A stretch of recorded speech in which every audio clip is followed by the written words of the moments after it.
In today's video, I'm going to teach you how to integrate Microsoft Teams with Outlook Calendar.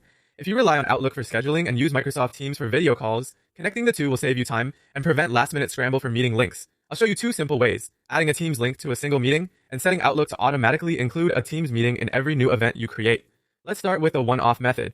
Open Outlook and switch to your calendar view so you can see your schedule. Create a new meeting by selecting New Meeting. This opens the standard meeting window where you add a title, date and time, and attendees. To make it a Teams meeting, click the Teams meeting button. The moment you do, Outlook attaches a Microsoft Teams link to the invitation. You'll usually see the online meeting details appear in the body of the invite, and the location may update to show it's an online meeting. From here, finalize your details, add attendees, and send the invite. Everyone you invite will receive the calendar event with the Teams link included, ready to join from any device when the time comes.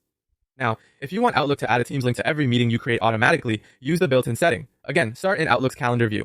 Open calendar settings using the gear icon. In the settings pane, go to events and invitations. Under the section called events you create, turn on the option to add online meeting to all meetings. This makes Outlook attach an online meeting link by default whenever you schedule something new. Next, confirm that Microsoft Teams is selected as the meeting provider so the right kind of link is used. Finally, click save to lock in your changes. From this point forward, each meeting you create in the calendar will automatically include a Teams meeting, which is perfect if most of your appointments are virtual. A quick recap: use the Teams meeting button when you're scheduling a single event and want a one-click Teams link added to that invite.